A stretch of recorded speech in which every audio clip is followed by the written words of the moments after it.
17ನೇ ತಾರೀಕಿನವರೆಗೆ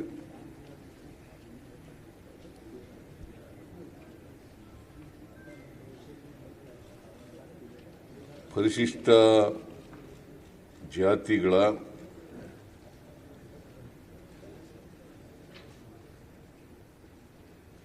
ಗಣತಿ ನಡೀತಾ ಇದೆ.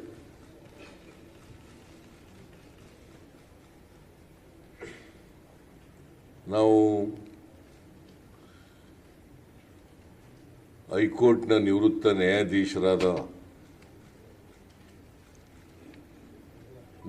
ನ್ಯಾಯಾಧೀಶ ಶ್ರೀ ನಾಗಮೋಹನ್ ದಾಸ್ ಅವರ ಅಧ್ಯಕ್ಷತೆಯಲ್ಲಿ ಏಕಸದಸ್ಯ ಆಯೋಗವನ್ನು ರಚನೆ ಮಾಡಿದ್ದೀವಿ.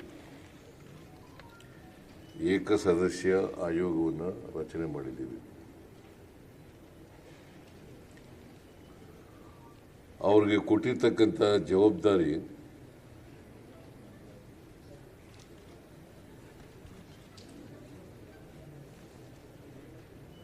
ಪರಿಶಿಷ್ಟ ಜಾತಿಗಳಲ್ಲಿ ಒಳ ಮೀಸಲಾತಿ ಬಗ್ಗೆ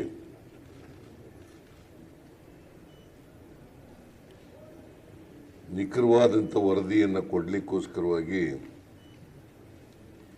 ಈ ಆಯೋಗವನ್ನು ರಚನೆ ಮಾಡಿದ್ದೀವಿ. ನಿಮಗೆಲ್ಲ ಗೊತ್ತಿರೋ ಹಾಗೇನೆ ಆರ್ಟಿಕಲ್ 341 ಅದರ ಪ್ರಕಾರ ಪರಿಶಿಷ್ಟ ಜಾತಿಗಳಲ್ಲಿ 101 ಜಾತಿಗಳನ್ನು ಗುರುತಿಸಿದ್ದಾರೆ.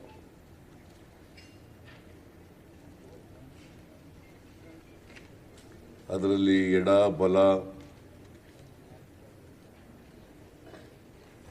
ಬೋವಿಗಳು, ಲಮಾಣಿಗಳು, ಕೊರಮ, ಕೊರಚ,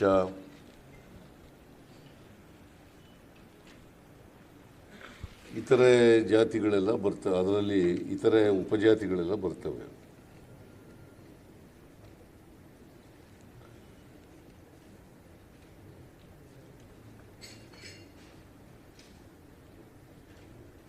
ಈ 101 ಜಾತಿಗಳಲ್ಲಿ ಎಂಪಿರಿಕಲ್ ಡಾಟಾ ಇರಲಿಲ್ಲ.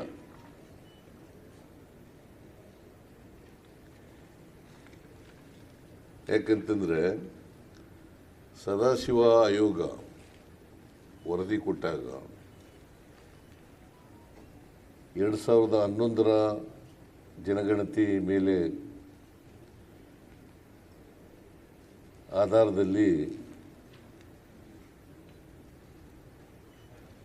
ಜನಸಂಖ್ಯೆಯನ್ನು ಗುರುತಿಸಿದರು.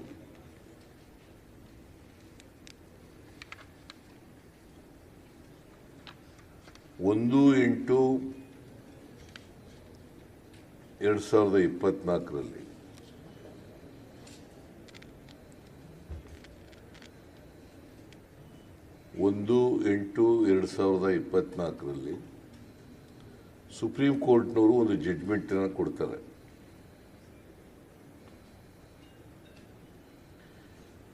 ಇದು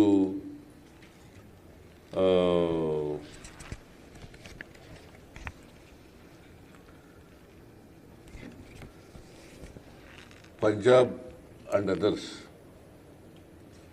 versus Devinder Singh and others. Punjab and others versus Devinder Singh and others 2024 August 1ನೇ ತಾರೀಕು ಈ ಜಡ್ಜ್ಮೆಂಟನ್ನು ಕೊಡ್ತಾರೆ. ಸಂವಿಧಾನದಲ್ಲಿ ಒಳ ಮೀಸಲಾತಿ ಮಾಡಲಿಕ್ಕೆ ಅವಕಾಶ ಇದೆ ಅಂತೇಳಿ ಆಯಾ ರಾಜ್ಯಗಳಿಗೆ ಅಧಿಕಾರ ಕೊಡ್ತಾರೆ.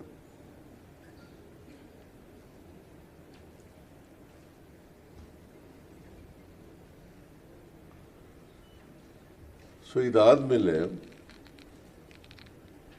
ನಾಗಮೋಹನ್ ದಾಸ್ ಅವರ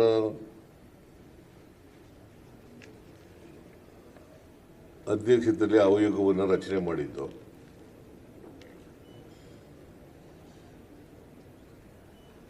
ಅವರು ಒಂದು ಮಧ್ಯಂತರ ವರದಿಯನ್ನು ಕೊಡ್ತಾರೆ. ಆ ಮಧ್ಯಂತರ ವರದಿನಲ್ಲಿ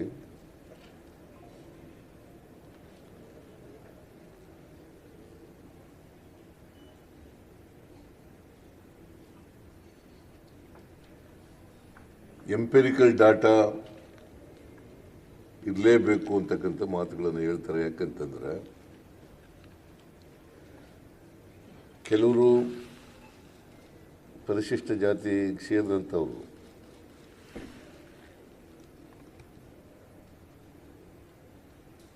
ಆದಿ ದ್ರಾವಿಡ, ಆದಿ ಕರ್ನಾಟಕ ಮತ್ತು ಆದಿ ಆಂಧ್ರ ಅಂತೇಳಿ ಎಡಗೈನವರು ಬರ್ಕೊಂಡಿರ್ತಾರೆ, ಬಲಗೈನವರು ಬರ್ಕೊಂಡಿರ್ತಾರೆ. ಎಡಗೈನವರು ಬರ್ಕೊಂಡಿರ್ತಾರೆ, ಬಲಗೈನವರು ಬರ್ಕೊಂಡಿರ್ತಾರೆ. ಆಮೇಲೆ SC ಅಂತ ಬರೆದಿರ್ತಾರೆ.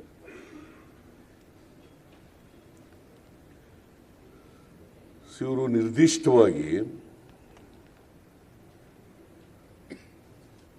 ಎಡಗೈಗೆ ಸೇರಿದವರ ಬಲಗೈಗೆ ಸೇರಿದವರ ಅಂತಕ್ಕಂಥದ್ದು ನಿಖರವಾಗಿ ಗೊತ್ತಾಗಲ್ಲ. ಅನೇಕ ಭಾಗಗಳಲ್ಲಿ ಕೆಲವರು ಎಡಗೈ ಅಂತ ಬರ್ಕೊಂಡಿರ್ತಾರೆ, ಎಲ್ಲ ಆದಿ ದ್ರಾವಿಡ ಎಡಗೈ ಅಂತ ಕರ್ಕೋತಾರೆ. ಆಮೇಲೆ ಇನ್ನು ಕೆಲವು ಕಡೆ ಅದೇ ಆದಿ ದ್ರಾವಿಡ ಬಲಗೈ ಅಂತಲೂ ಕರ್ಕೋತಾರೆ. ಆಮೇಲೆ ಹಾಗೆಯೇ ಆದಿ ಕರ್ನಾಟಕದವರು ಕೂಡ ಅದೇ ರೀತಿ ಕರ್ಕೋತಾರೆ. ಆದಿ ಕರ್ನಾಟಕದವರು ಕೂಡ ಅದೇ ರೀತಿ ಕರ್ಕೋತಾರೆ.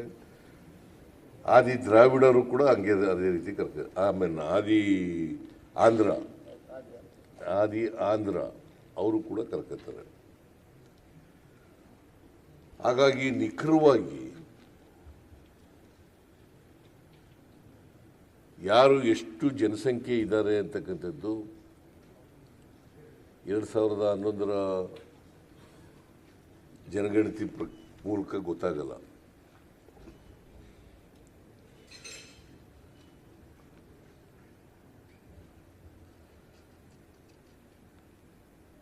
ಸೊ ಈ 101 ಜಾತಿಗಳಲ್ಲಿ ಒಳ ಮೀಸಲಾತಿಯನ್ನು ಕೊಡಬೇಕಾದ್ರೆ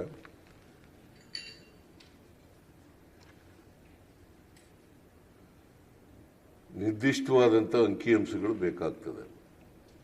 ಜಾತಿ ಬಗ್ಗೆ ನಿರ್ದಿಷ್ಟವಾದಂಥ ಅಂಕಿಅಂಶಗಳು ಬೇಕಾಗ್ತದೆ.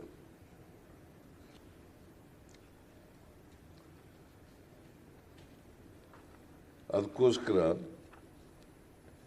ನಾಗಮೋಹನ್ ದಾಸ್ ಅವರ ಆಯೋಗದವರು ಎಲ್ಲ ಸಿದ್ಧತೆಗಳನ್ನು ಮಾಡಿಕೊಂಡು, ಅಂದರೆ ಸಿದ್ಧತೆಗಳು ಅಂದರೆ ತರಬೇತಿ ಕೊಡ್ತಕ್ಕಂಥದ್ದು, ಗಣತಿದಾರರಿಗೆ ತರಬೇತಿ ಕೊಡ್ತಕ್ಕಂಥದ್ದು, ಮೇಲ್ವಿಚಾರಕರಿಗೆ ತರಬೇತಿ ಕೊಡ್ತಕ್ಕಂಥದ್ದು, ಇವತ್ತಿನಿಂದ 17ರವರೆಗೆ ಇವತ್ತಿನಿಂದ ಪ್ರಾರಂಭ ಆಗಿ 17ರವರೆಗೆ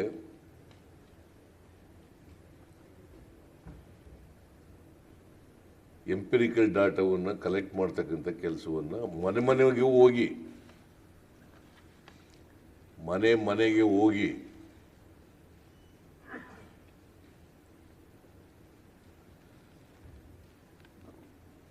ಮಾಡ್ತಕ್ಕಂಥ ಕೆಲಸವನ್ನು ಮಾಡ್ತಾರೆ. ಸುಮಾರು 65,000 ಟೀಚರ್ಗಳು ಜಿಲ್ಲಾಧಿಕಾರಿಗಳು ನೇಮಕ ಮಾಡಿದ್ದಾರೆ.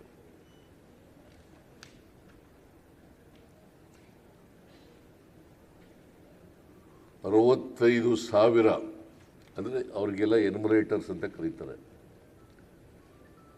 10 ರಿಂದ 12 ಜನಕ್ಕೆ ಒಬ್ಬ ಮೇಲ್ವಿಚಾರಕರು ಇರ್ತಾರೆ.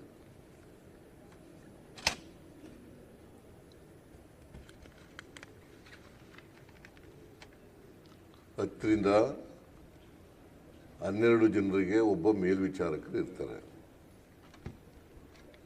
ಇದು ಮನೆಗೆ ಹೋಗಿ ಭೇಟಿ ಕೊಡೋದ್ರ ಜೊತೆಗೆ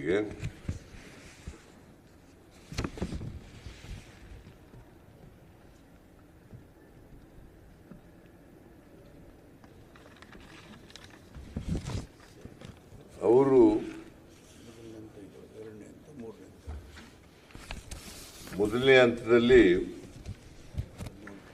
2005 ಅಂದರೆ ಇವತ್ತಿನಿಂದ 5/5/25ರಿಂದ 17/5/25ವರೆಗೆ ಮನೆ ಮನೆ ಸಮೀಕ್ಷೆ ಕೈಗೊಳ್ಳಲಾಗುತ್ತದೆ. ಎರಡನೇ ಹಂತದಲ್ಲಿ 19/5/2025ರಿಂದ 21/5/25ರವರೆಗೆ ವಿಶೇಷ ಶಿಬಿರಗಳಲ್ಲಿ ಸಮೀಕ್ಷೆ ಹಮ್ಮಿಕೊಳ್ಳಲಾಗಿದೆ.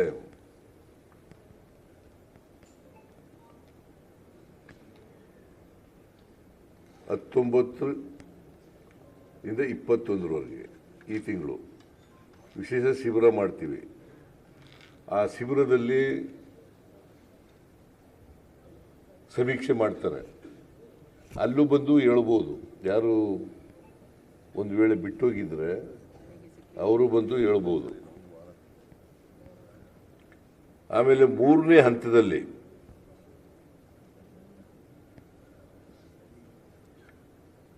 19ರಿಂದ 23ರವರೆಗೆ ಆನ್ಲೈನ್ ಮೂಲಕ ಕೂಡ ಮಾಡಬಹುದು. 19ರಿಂದ 23/5/2025ವರೆಗೆ ಆನ್ಲೈನ್ ಮೂಲಕ ಸ್ವಯಂ ಘೋಷಣೆ ಮಾಡ್ಕೋಬಹುದು. ಆನ್ಲೈನ್ ಮೂಲಕ ಸ್ವಯಂ ಘೋಷಣೆಗೆ ಅವಕಾಶ ಕಲ್ಪಿಸ್ತೀವಿ. ಅಂದರೆ 3 ಹಂತದಲ್ಲಿ ಸಮೀಕ್ಷೆಗಳು ನಡೀತವೆ. ಒಂದು ಮನ್ಮನೆಗೆ ಹೋಗೋದು, ಎರಡನೇದು ಶಿಬಿರ ಮಾಡೋದು, ಆ ಶಿಬಿರದಲ್ಲಿ ಬಂದು ಹೇಳ್ತಕ್ಕಂಥದ್ದು, ಮೂರನೇದು ಆನ್ಲೈನ್ ಮೂಲಕ ಮಾಡ್ತಕ್ಕಂಥದ್ದು. ಸೊ 5ನೇ ತಾರೀಕಿನಿಂದ 17ನೇ ತಾರೀಕಿನವರೆಗೆ ಮನೆ ಮನೆಗೆ ಹೋಗೋದು, 19ರಿಂದ 21ರವರೆಗೆ ಶಿಬಿರ ಮಾಡೋದು, ಟ್ರೈನಿಂಗ್ ಕ್ಯಾಂಪ್. ಆಮೇಲೆ ಮೂರನೇದು ಆನ್ಲೈನ್ ಮೂಲಕ ಮಾಡತಕ್ಕಂಥದ್ದು, ಅದು 19ರಿಂದ 23ರವರೆಗೆ.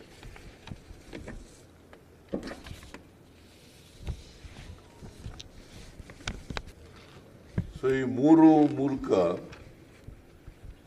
ನಿಖರವಾದಂಥ ಮಾಹಿತಿ ಪಡ್ಕೊಂಡ ಮೇಲೆ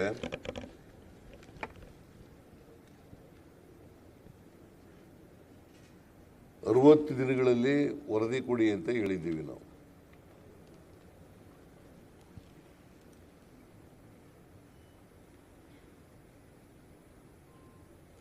ಅದಾದ್ಮೇಲೆ ಶಿಫಾರಸನ್ನು ಮಾಡ್ತಾರೆ.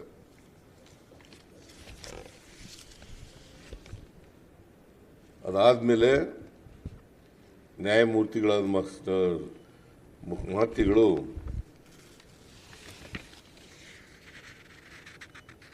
ಆಮೇಲೆ ಈ ಸಮೀಕ್ಷೆ ಕೈಗೊಳ್ಳಲಿಕ್ಕೆ ಮೊಬೈಲ್ ಆಪ್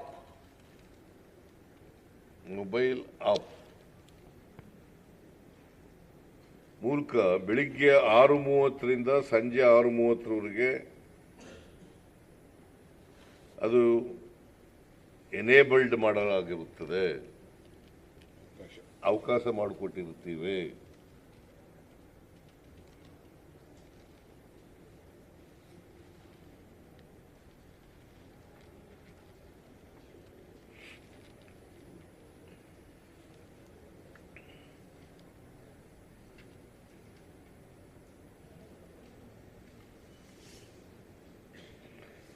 ಇದು ಮನೆಗೆ ಹೋದಾಗ ಅವರೆಲ್ಲ ಮಾಹಿತಿ ಕೊಡಬೇಕು.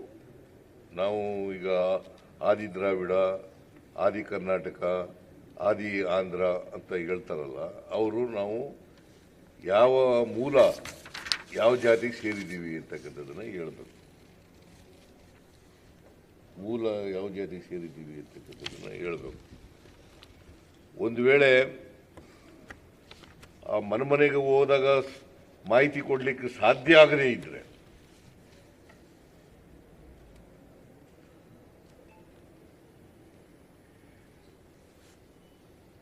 ಸ್ವಯಂ ಪ್ರೇರಿತರಾಗಿ ಯಾರು ಆ ಥರದವ್ರು ಇದ್ದರೆ ಅವ್ರಿಗೂ ಅವಕಾಶಗಳನ್ನು ಕಲ್ಪಿಸ್ಕೊಡ್ತೀವಿ. ಅವರು ಶಿಬಿರಗಳಲ್ಲಿ ಬಂದು ಕೊಡ್ಬೋದು ಅಥವಾ ಆನ್ಲೈನ್ ಮೂಲಕ ಕೊಡ್ಬೋದು. ಯಾಕೆಂದರೆ ಯಾರೂ ತಪ್ಪಿಸ್ಕೋಬಾರ್ದು ಅನ್ನೋದು ಉದ್ದೇಶ. ಯಾರು ವೈಜ್ಞಾನಿಕವಾಗಿರಬೇಕು, ಟ್ರಾನ್ಸ್ಪರೆಂಟ್ ಆಗಿರಬೇಕು.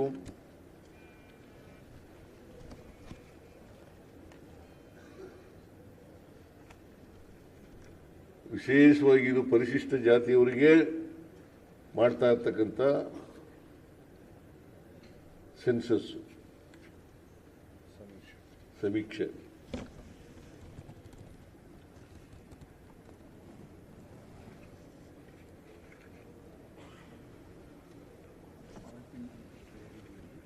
ಆಮೇಲೆ ನಾವು ಇದನ್ನ ಜಾತಿ ಗಣತಿ ಮಾಡ್ತೀವಿ ಅಂತೇಳಿ ಅಲ್ಲ, ಜಾತಿ ಗಣತಿ ಇದು ಮ್ಯಾನಿಫೆಸ್ಟೋನಲ್ಲಿ ಒಳ ಮೀಸಲಾತಿ ಮಾಡ್ತೀವಿ ಅಂತಲೂ ಕೂಡ ಹೇಳಿದ್ದು ನಾವು. ಚಿತ್ರದುರ್ಗದಲ್ಲಿ ನಮ್ಮ ಮ್ಯಾನಿಫೆಸ್ಟೋನಲ್ಲಿ ಕೂಡ ಘೋಷಣೆ ಮಾಡಿದ್ದು. ನಾಗಮೋಹನ್ ದಾಸ್ ಅವರು ಎಂಪೆರಿಕಲ್ ಡಾಟಾ ಬೇಕಾಗ್ತದೆ ಅಂತ ಹೇಳಿದ್ರಿಂದ ಮತ್ತೆ ಬಹಳ ಜನ ಪರಿಶಿಷ್ಟ ಜಾತಿಗೆ ಸೇರಿದಂಥವರು ಎಂಪೆರಿಕಲ್ ಡಾಟಾ ಬೇಕು ಅಂತ ಹೇಳಿದ್ರಿಂದ ಒಂದು ನಾಗಮೋಹನ್ ದಾಸ್ ಅವರ ಆಯೋಗ ವರದಿ ಕೊಟ್ಟಿದ್ದಾರೆ, ವರದಿ ಕೊಟ್ಟಿದ್ದಾರೆ. ಅದರ ಪ್ರಕಾರನೂ ಕೂಡ ಎಂಪೆರಿಕಲ್ ಡಾಟಾ ಬೇಕೇ ಬೇಕು ಅಂತ ಹೇಳಿದ್ದಾರೆ. ಆಮೇಲೆ ಭಾಳ ಜನ ಪರಿಶಿಷ್ಟ ಜಾತಿಗೆ ಸೇರಿದಂಥವರು ಕೂಡ ಹೇಳಿದ್ದಾರೆ. ಮತ್ತು ಕೋರ್ಟು ಕೂಡ ಹೇಳಿದೆ, ಸುಪ್ರೀಂ ಕೋರ್ಟು ಕೂಡ ಹೇಳಿದೆ ಎಂಪೆರಿಕಲ್ ಡಾಟಾ ಇರಬೇಕು ಅಂತ. ಅದರಿಂದ ಎಲ್ಲ ಕಾರಣಗಳಿಗೋಸ್ಕರ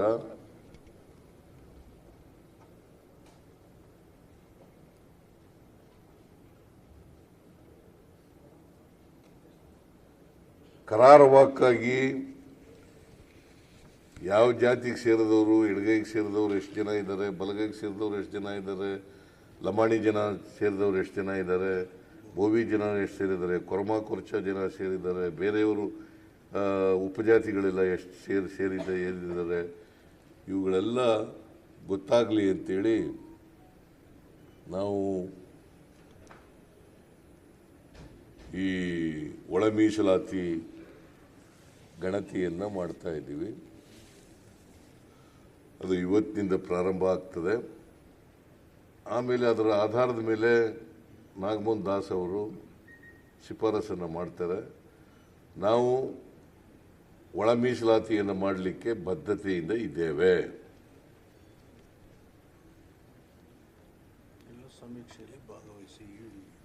ನಾನು ಎಲ್ಲ ಪರಿಶಿಷ್ಟ ಜಾತಿಯವರಲ್ಲಿ ಮನವಿ ಮಾಡ್ತೇನೆ, ದಯಮಾಡಿ ಎಲ್ಲರೂ ಕೂಡ ಈ ಒಳ ಮೀಸಲಾತಿ ಸಮೀಕ್ಷೆಯಲ್ಲಿ ಭಾಗವಹಿಸಿ. ಗಣತಿದಾರರು ನೀವು ಬಂದಾಗ, ಎನ್ಯುಮರೇಟರ್ಸ್ ಬಂದಾಗ ಮಾಹಿತಿಯನ್ನು ಕೊಡಿ. ಒಂದು ವೇಳೆ ಯಾವುದಾದ್ರೂ ಕಾರಣಕ್ಕೆ ಕೊಡಲಿಕ್ಕಾಗದೆ ಹೋದರೆ ಶಿಬಿರದಲ್ಲಾರು ಕೊಡಿ, ಇಲ್ಲ ಆನ್ಲೈನ್ ಮೂಲಕನಾರು ಕೊಡಿ. ಇದು ನಮ್ಮ ಮನವಿ. ಹೊರಗಡೆ ಕೆಲಸಕ್ಕೆ ಹೋಗಿರೋರು ಲಂಬಾಣಿಯವರು ಅವರೆಲ್ಲ ಅಲ್ಲಿಂದನೇ ಆನ್ಲೈನಲ್ಲಿ ಮಾಡ್ಕೋಬೋದು. ಅದು ಮತ್ತೆ ಹೊರಗಡೆ ಎಲ್ಲರೂ ಕೆಲಸಕ್ಕೆ ಹೋಗಿದ್ದಾರೆ. ಈಗ ಲಂಬಾಣಿ ಜನ ಒಂದೊಂದು ಸಾರಿ ಹೊರಗಡೆ ಹೊರಟೋಗಿರ್ತಾರೆ, ಬೇರೆಯವರೆಲ್ಲ ಹೊರಗಡೆ ಹೋಗ್ತಾರೆ. ಅಂಥವರು ಕೂಡ ಆನ್ಲೈನ್ ಮೂಲಕ ಕಳಿಸ್ಬೋದು.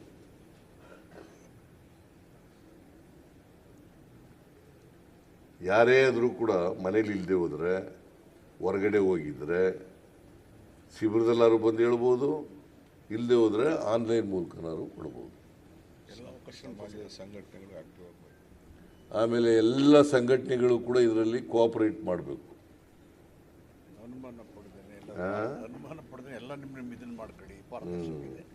ಆಮೇಲೆ ಯಾರು ಕೂಡ ಇದರಲ್ಲಿ ಹಿಂಜರಿತಕ್ಕಂಥ ಪ್ರಶ್ನೆನೇ ಇಲ್ಲ. ನೀ ಏನಾದರೂ ಮಾದೇವಪ್ಪ ಏನಾದರೂ ಹೇಳಾಗಿದ್ರೆ ಹೇಳಿ, ಸಮಾಜ ಕಲ್ಯಾಣ ಸಚಿವ ಹೇಳಪ್ಪ. ಸಾಕು ಅಷ್ಟೇ ಸಾಕು. ಮುನಿಯಪ್ಪನವ್ರು ಏನಾದರೂ ಹೇಳಾಗಿದ್ರೆ ಹೇಳಿ. ಇಲ್ಲ ಸರ್, ನೀವೆಲ್ಲ ಕರೆಕ್ಟ್ ಹೇಳಿದ್ದೀರಿ. ಅಷ್ಟೇ ಸಾಕು. Thank you. ಅಷ್ಟೇ, ಎಲ್ಲ ಭಾಗವಹಿಸ್ಬೇಕಷ್ಟೇ. ಒಟ್ಟಾರೆಯಾಗಿ ಎಲ್ಲರೂ ಭಾಗವಹಿಸಿ ಅಂತಕ್ಕಂಥದ್ದು ಬಹಳ ಮುಖ್ಯ. ಎಲ್ಲ ಭಾಗವಹಿಸಿ, ಮಾಹಿತಿಯನ್ನು ಕೊಡಿ, ಈ ಗೊಂದಲ ನಿವಾರಣೆ ಮಾಡಿ. ಗೊಂದಲ ಇರಬಾರ್ದು. ಎಂಪೆರಿಕಲ್ ಡಾಟಾ ಸಿಕ್ಕಬೇಕಾದ್ರೆ ಈ ಗೊಂದಲ ಇದ್ದೇ ರೀತಿಯಲ್ಲಿ ಮಾಡಬೇಕು. ಕೈಪಿಡಿ ನೋಡಿ, ಇದು ಒಂದು ಕೈಪಿಡಿ ತಯಾರು ಮಾಡಿದ್ದಾರೆ. ಒಂದು ಕೈಪಿಡಿನೂ ಕೂಡ ಮುಖ ಕಾಣಿಸಲಿ, ಕೆಳಗಡೆ ಬರಲಿ ಸರ್. ಕೂಡ ನನ್ನ ಮುಖ ಕಾಣೋದು ಬಹಳ ಮುಖ್ಯ ಇಲ್ಲ, ಇದು ಬಹಳ ಮುಖ್ಯ. ಸರ್ ಒಂದು ಇಂಗ್ಲಿಷ್ ಅಲ್ಲಿ ಚಿಕ್ಕದಾಗಿ ಹೇಳಿ ಸರ್. ಇಂಗ್ಲಿಷ್ ಅಲ್ಲಿ ಒಂದು ಚಿಕ್ಕದಾಗಿ ಬ್ರೀಫ್ ಮಾಡ್ಬಿಡಿ ಸರ್. ಯಾರು ಸರ್ ಈ ಕಡೆ ನೋಡ್ಬೇಕು ಸರ್ ಸಿಎಂ ಸರ್ ಇದರಲ್ಲಿ ಸಾಮಾಜಿಕ ಆರ್ಥಿಕ ಸಮೀಕ್ಷೆ ಅಂತ ಕೊಟ್ಟಿದ್ದೀರಿ. ಇದರಲ್ಲಿ ಸರ್ ಇದರಲ್ಲಿ ಸಾಮಾಜಿಕ ಆರ್ಥಿಕ ಸಮೀಕ್ಷೆ ಅಂತ ಉಲ್ಲೇಖ ಮಾಡಿದ್ದೀರಿ. ಈಗಾಗಲೇ ಕಾಂತರಾಜು ಆಯೋಗ ವರದಿಯಲ್ಲಿ ಸಾಮಾಜಿಕ ಕಾಂತರಾಜು ವರದಿಗೂ ಇದಕ್ಕೂ ಸಂಬಂಧ ಇಲ್ರಿ. ಒಂದ್ ಸೆಕೆಂಡ್ ಸರ್, ಸುಮ್ಮನೆ ಡೋಂಟ್ ಕನ್ಫ್ಯೂಸ್ ಮಾಡಕ್ ಹೋಗ್ಬೇಡಿ. ಸಾಮಾಜಿಕ ಯಾರ್ರೀ ಅವರು?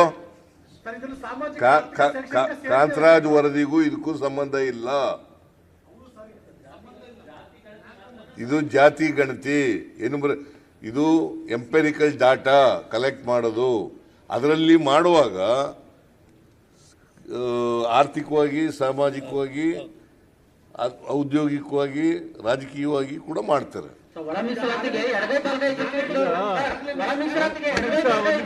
ತಾಳ್ರಿ, ಒಬ್ಬೊಬ್ಬರು ಮಾತಾಡಿಯಪ್ಪ.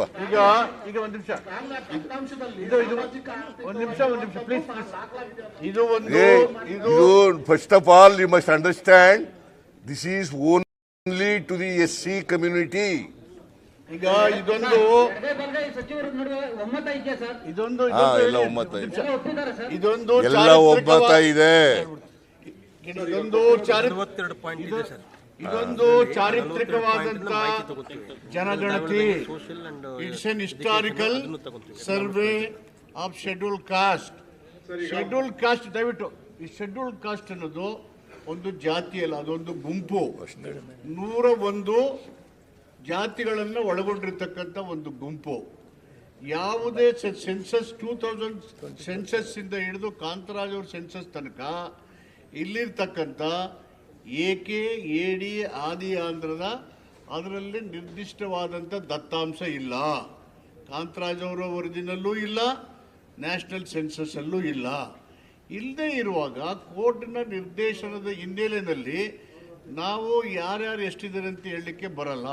ಪ್ರತಿಯೊಂದು ಸಮುದಾಯವು ಸೆನ್ಸಸ್ಸನ್ನೇ ಮಾಡ್ದೇನೆ, ಸಮೀಕ್ಷೆನೇ ನಡೆದೇನೆ ನಮ್ಮಷ್ಟಕ್ಕೆ ನಾವಿಷ್ಟಿದ್ದೇವೆ ಅಷ್ಟಿದ್ದೇವೆ ಅಂತ ನಮ್ಮಷ್ಟಕ್ಕೆ ಹೇಳ್ತಾ ಇದ್ದೇವೆ. ವಸ್ತು ಸಹ ಎಷ್ಟಿದೆ ಅಂತ ಗೊತ್ತಿಲ್ಲ. ಹೀಗಾಗಿ ಹಿಸ್ಟಾರಿಕಲ್ ಒಂದು ತೀರ್ಮಾನ ಇದೆ. ಇದಕ್ಕೆ ಕಾಂಗ್ರೆಸ್ ಸರ್ಕಾರ ಬದ್ಧತೆ ಇದೆ. ಕಾಂಗ್ರೆಸ್ ಪಕ್ಷ ಚುನಾವಣೆ ಘೋಷಣೆಯಲ್ಲಿ ಹೇಳಿದ್ದೀವಿ, ಯಾರು ಸ್ಪರ್ಧೆ ಮಾಡ್ದೇನೆ, ಅನುಮಾನ ಪಡ್ದೇನೆ ಪಾರದರ್ಶಕವಾಗಿರ್ಬೇಕಂತೂ 40ಕ್ಕೂ ಹೆಚ್ಚು ಪಾಯಿಂಟ್ ಕೊಟ್ಟು ಆಪ್ ಮಾಡಿ 42 ಅಂಶಗಳಿಟ್ಟು ಆಪ್ ಡೆವಲಪ್ ಮಾಡಿ ಯಾರು ಮಿಸ್ ಆಗಬಾರ್ದು ಅಂತೇಳಿ ಇದರ ದುರುಪಯೋಗನೂ ಮಾಡಬಾರ್ದು, ಸುಳ್ಳು ಹೇಳ್ಬಾರ್ದು ಅಂತೇಳಿ ಯಾರು ಹೇಳಿದ್ರು ಅದು ಏನೂ ನಡೆಯೋದಿಲ್ಲ. 65,000 ಜನ ಮಾಡಿ ಜಿಲ್ಲಾಧಿಕಾರಿಗಳು, CEOಗಳು, ಪಂಚಾಯತ್ ಮಟ್ಟದಲ್ಲಿ ಬೂತ್ಗಳನ್ನು ತಯಾರು ಮಾಡಿ ನಿರ್ದಿಷ್ಟವಾದಂಥ ಕಾರ್ಯಕ್ರಮ ಕೊಟ್ಟಿದ್ದೇವೆ. ಸೋಷಿಯೋ ಎಕನಾಮಿಕಲ್ ಎಜುಕೇಷನ್ ಸರ್ವೆ ಮಾಡಬೇಕಾದ್ರೆ ಅಲ್ಲಿ ಈ ದತ್ತಾಂಶಗಳಿಲ್ಲ, ಸೆನ್ಸಸ್ಸಲ್ಲೂ ಇಲ್ಲ, ಕಾಂತರಾಜ್ ಅವರು ಇಲ್ಲ. AK ಯಾರೋ ಇಬ್ಬರು ಬರ್ಕೊತಾರೆ, AD ಯಾರೋ ಅವರು ಬರ್ತಾರೆ, ಅದರ ಬರೀತಾರೆ. ಹೀಗಾಗಿ with clarity you have to have the data. ಈ ಕಾರಣಕ್ಕೆ ಇದರಲ್ಲಿ ಕನ್ಫ್ಯೂಷನ್ ಇಲ್ಲ ಅಥವಾ ಇದಕ್ಕೆ ಹೋಲಿಕೆನೂ ಇಲ್ಲ. It's a very very very clear clarity ಇರ್ತಕ್ಕಂಥ ಹಿಸ್ಟಾರಿಕಲ್ ಸಮೀಕ್ಷೆ. ಇದರಲ್ಲಿ ಎಲ್ಲರೂ ಭಾಗವಹಿಸಿ, ಅವ್ರು ಬೇರೆ ಇವ್ರು ಬೇರೆ ಅಂತ ಸ್ಪರ್ಧೆನೂ ಮಾಡಬೇಕಲ್ಲ, ಒಟ್ಟಾಗೆ ಮಾಡಿ. ಯಾರ್ಯಾರು SCಗಳ ಗುಂಪಲ್ಲಿ ಯಾರ್ಯಾರು ಎಷ್ಟಿದ್ದೀರಿ ಮಾಡಿಸಿ ಕರ್ಕೊಂಬಂದು ಒಬ್ರಿಗೊಬ್ರು ಅನುಮಾನ ಪಡಬೇಕಾದ ಅಗತ್ಯ ಇಲ್ಲ. ಪಾರದರ್ಶಕವಾಗಿ ಸರ್ಕಾರ ತೀರ್ಮಾನ ಮಾಡಿ ಸೂತ್ರ ಕೊಟ್ಟಿದ್ವಿ. ಹೀಗಾಗಿ there is no confusion at all. Sir ಈಗ ಮುನಿಯಪ್ಪ ಒಂದ್ 2 ನಿಮಿಷ ಮಾತಾಡ್ತಾರೆ.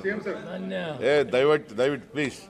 ಮಾನ್ಯ ಮುಖ್ಯಮಂತ್ರಿಗಳು, ಸಿಎಂ ಸರ್ ನಮ್ಮ ಈಗ ಕೊಟ್ಟಿರೋದು ಟೈಮ್ ಸಚಿವ ತುಂಬಾ ಕಡಿಮೆ ಇದೆ ಸರ್. ಮಹದೇವಪ್ಪನವರು 15 ದಿವಸದಲ್ಲಿ ಎಲ್ಲಾ ಮುಗಿಸ್ಬೇಕು ಅಂತ ಆಗುತ್ತೆ ಸರ್. ತಾಳ್ರಿ, ಮತ್ತು ಶಿವರಾಜ್ ತಂಗಡಿ ಅವರು, ಸ್ವಲ್ಪ ಇವ್ರು ಹೇಳದ ಮೇಲೆ ಕೇಳಿ ಆಮೇಲೆ ಏನ್ ಕಾರ್ಯದರ್ಶಿಗಳು ಕೇಳೋದು. ಮತ್ತು ಶಾಸಕರು, ನಿಜವಾಗಲೂ ಕೂಡ 35 ವರ್ಷದ ಮಾದಿಗ ಮೀಸಲಾತಿ ಹೋರಾಟ ಸಮಿತಿಯ ಹೋರಾಟದ ಕಾರಣ ಸರ್ವೋಚ್ಚ ನ್ಯಾಯಾಲಯ ಇಂದೊಂದು ಮಹತ್ತರವಾದ ತೀರ್ಮಾನವನ್ನು ಕೊಟ್ಟಿರುವುದರ ಮುಖಾಂತರ ಇಡೀ ರಾಷ್ಟ್ರದ ಆಯಾ ಗುಂಪುಗಳು ಅಂದರೆ ಕರ್ನಾಟಕದಲ್ಲಿ 101 ಜಾತಿಗೆ ಆ ಜನಸಂಖ್ಯೆ ಆಧಾರವಾಗಿ ಎಲ್ಲ ಸೌಲಭ್ಯಗಳು, ಆರ್ಥಿಕ, ಸಾಮಾಜಿಕ, ಶೈಕ್ಷಣಿಕ ಸಮಾನತೆಯನ್ನು ಕೊಡೋದಕ್ಕೆ ದಿಟ್ಟ ಹೆಜ್ಜೆಯನ್ನು ಇಟ್ಟಿರುವ ಮಾನ್ಯ ಮುಖ್ಯಮಂತ್ರಿಗಳಿಗೆ ನಾನು ಹೃದಯಪೂರ್ವಕವಾಗಿ ಅಭಿನಂದನೆ ಮಾಡ್ತೀನಿ. ಆಗಸ್ಟ್ 1ನೇ ತಾರೀಕು ನಾನು ಮುಖ್ಯಮಂತ್ರಿಗಳನ್ನು ಭೇಟಿಯಾದೆ, ಉಪಮುಖ್ಯಮಂತ್ರಿಗಳನ್ನು ಭೇಟಿಯಾದೆ.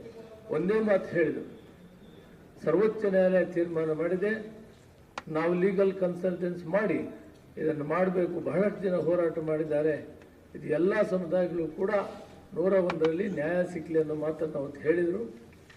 ನಾವು ಕಮಿಷನ್ ರಿಪೋರ್ಟು, ಕಮಿಷನ್ನು ವಿಚಾರ ಮಾಡೋದರಲ್ಲಿ ಸ್ವಲ್ಪ ತಡ ಆಗಿದೆ. ಯಾಕಂದರೆ ಆಂಧ್ರ, ತೆಲಂಗಾಣ ಈಗಾಗಲೇ ಜಾರಿ ಮಾಡಿ ಆಗಿದೆ, ವಿಧಾನಸಭೆಯಲ್ಲಿ ಕೂಡ ಅಪ್ರೂವಲ್ ಮಾಡಿಸಿದ್ದಾರೆ. ನಾವು ಇದನ್ನು ಒಂದು ಟೈಮ್ ಬೌಂಡ್ ಒಳಗಡೆ ಮಾಡಬೇಕು ಅಂತ ಮಾನ್ಯ ಮುಖ್ಯಮಂತ್ರಿಗಳು ತೀರ್ಮಾನ ಕೊಟ್ಟಿದ್ದರು. ಆ ತೀರ್ಮಾನದಂತೆ ಇವತ್ತು ಈ ತೀರ್ಮಾನ ಆಗ್ತಾ ಇದೆ. ಆದ ತಕ್ಷಣ ಇದನ್ನು ಕ್ಯಾಬಿನೆಟ್ಟಲ್ಲಿಟ್ಟು ಮತ್ತೆ ಅಸೆಂಬ್ಲಿಗೆ ತರುವಂಥ ಕೆಲಸ ಇದೆ, ಅದು ಮುಖ್ಯಮಂತ್ರಿಗಳು ಮಾಡ್ತಾರೆ. ವಿಶೇಷವಾಗಿ ಎಲ್ಲರೂ ಒಟ್ಟಾರೆ ಸಚಿವ ಸಂಪುಟ ಇದಕ್ಕೆ ಸಮ್ಮತಿ ತೋರಿಸ್ತು. ಮಹದೇವಪ್ಪನವರು ವಿಶೇಷವಾಗಿ ಕೆಲಸ ಮಾಡಿದರು ಇದಕ್ಕಾಗಿ. ಆದ್ದರಿಂದ ಎಲ್ರಿಗೂ ಧನ್ಯವಾದಗಳನ್ನು ಹೇಳ್ತೇನೆ. ಆದಷ್ಟು ಬೇಗ ಇದು ನಿಜವಾದಂಥ ಸ್ವಾತಂತ್ರ್ಯ ಈ ಸಮುದಾಯಗಳಿಗೆ ಈ ತಿಂಗಳಾದಮೇಲೆ ಸಿಗ್ತದೆ. ಇದಕ್ಕೆ ಕೆಲಸ ಮಾಡ್ತಾ ಇರೋ ಎಲ್ಲರಿಗೂ ಸರ್ಕಾರ ಬದ್ಧವಾಗಿದೆ ಒಳ ಮೀಸಲಾತಿಗೆ. ಅದು ಪದೇ ಸಾಹೇಬರು ಹೇಳಿದ್ದಾರೆ, ಸರ್ಕಾರ ಬದ್ಧವಾಗಿದೆ. ಅದು ಕ್ಯಾಬಿನೆಟ್ ಒಳಗಡೆ ಹೇಳಿದ್ದಾರೆ, ಹೊರಗೂ ಹೇಳಿದ್ದಾರೆ, ಬದ್ಧವಾಗಿದೆ ಅಂತ. ಅವರು ಇದನ್ನು ಮಾಡ್ತಾರೆ, ಅದಕ್ಕೆ ನಾನು ಧನ್ಯವಾದಗಳನ್ನು ತಿಳಿಸ್ತೇನೆ. ಆಮೇಲೆ ಇನ್ನೊಂದು ನಿಮಗೆ ಇನ್ನೊಂದು ಏನು ಹೇಳ್ತೀನಿ ಅಂದರೆ, ಒಂದು ಹೆಲ್ಪ್ ಲೈನು ಮಾಡಿದ್ದೀವಿ. ಆ ಹೆಲ್ಪ್ ಲೈನ್ ನಂಬರು 94 813 94 813 59000 94 813 59000. ಆಮೇಲೆ 24/7 ಅರೌಂಡ್ ದಿ ಕ್ಲಾಕ್ ಇದು ಸಿಗುತ್ತೆ. ಈ ನಂಬರ್ಗೆ ಮಾಡಬಹುದು. This is the help line number, ಮಾಹಿತಿಗಾಗಿ.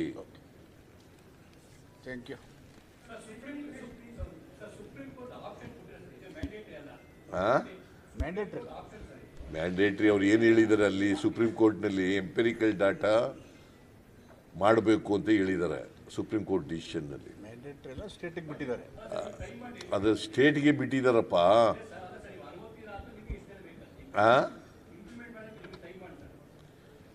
ಟೈಮ್ 60 ದಿನ ಕೊಟ್ಟಿದ್ದೀವಿ. 60 ದಿನದೊಳಗಡೆ ಈ ಸರ್ವೆ ಮಾಡಿ, ಪರಿಶಿಷ್ಟ ಜಾತಿಯವರ ಸರ್ವೆ ಮಾಡಿ ಎಂಪೆರಿಕಲ್ ಡಾಟಾ ಕೊಟ್ಟ ಮೇಲೆ ನಾವು ಅದನ್ನು ಯಾವ ರೀತಿ ಮಾಡಬೇಕು ಅಂತ ಹೇಳಿದ್ದೀನಿ. ಎಲ್ಲ ಮೂರು ಹಂತದಲ್ಲಿ ಮಾಡ್ತಾರೆ. ಒಂದು 5ರಿಂದ 17, ಆಮೇಲೆ 19ರಿಂದ 21, ಆಮೇಲೆ 19ರಿಂದ 23.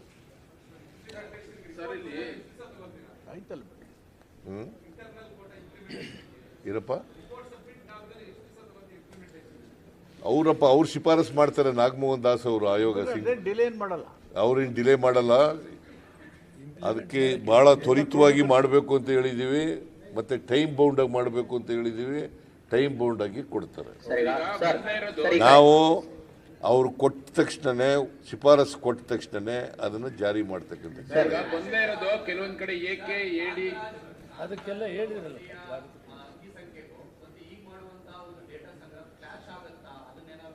ಯಾವುದಕ್ಕೆ? ಅದಕ್ಕೂ ಇದಕ್ಕೂ ಸಂಬಂಧ ಇಲ್ಲ ಅಂತ ಎಷ್ಟು ಸಾರಿ ಹೇಳಿದ್ರಿ? ಮಾಡೇ ಇಲ್ಲ. No. We are not going to consider. Kantharaj We consider only Nagamohan Das ಅವರ ಇದು ಬರೀ SC-ಗಳಿಗೆ ಮಾತ್ರ ಮಾಡೋದು.